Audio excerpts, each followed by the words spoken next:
Shorty Brown here. We're at Culver Plaza Theatre. We're in Hollywood. Do you like the Hollywood world, Mark? It's all right. This is Mark David, everybody. He's the director of American Cowslip. It is awesome film. Love it. How did you come up with such an awesome premise, characters, film?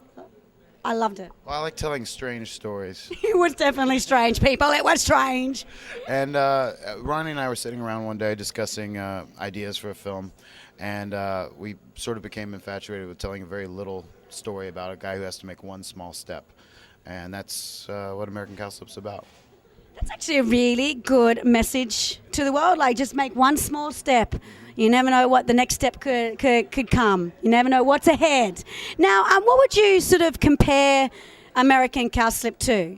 If I had to compare it to other films, I would say it reminds me in tone of a movie like Little Miss Sunshine or maybe Permanent Midnight, Dan in Real Life, something like that. I mean, it really is quite a funny, comical. And as I said to Ronnie, who plays Ethan, you just fall in love with that character in a funny way. Do you mean for the audience to fall in love with Ethan? Oh, absolutely. Or is it just me being a little twisted? No. You're supposed to fall in love with Ethan.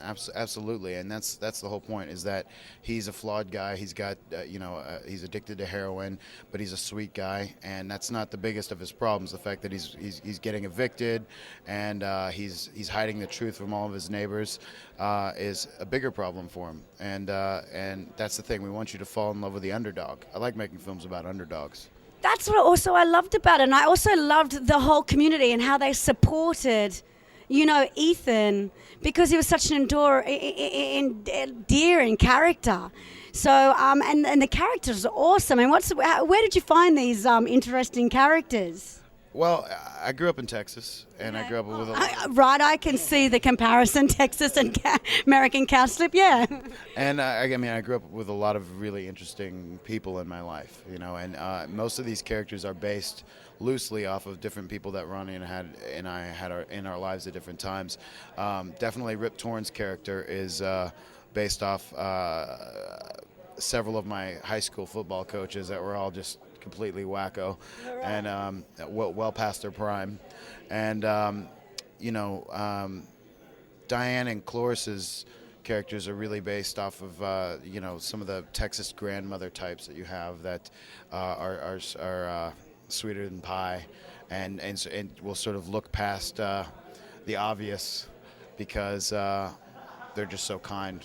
They are. They're just such beautiful people. Such a beautiful community. Lynn's character, the woman who thinks she's Barbara Streisand in the film, is more of like a Hollywood character in terms of there's so many people out here that are absolutely delusional. Yeah. and have delusions of grandeur, and that's sort of what her character is based off of. Is that? And so you asked me earlier if I enjoy the Hollywood lifestyle. I think it's a necessary evil.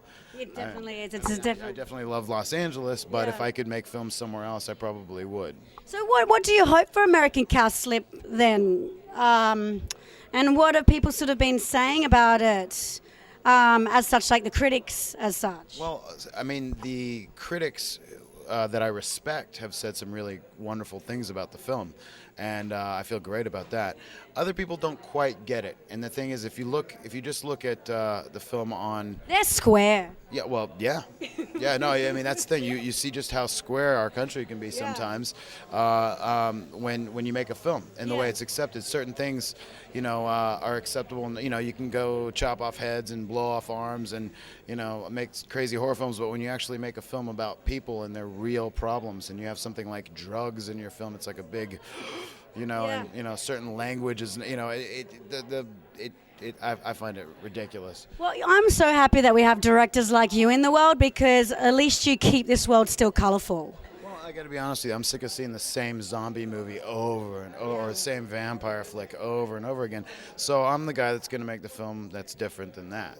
And I'm the chick who's always going to support films like yours. So now I will. I'm going to tell all my friends, American Cowslip, when's it coming out? It's coming out June 1st. Okay, June 1st, everybody. Honestly, it's a film that you really need to see. American Cowslip. Watch it. You're going to cackle your pants off. IFQ TV. We give it your thumbs.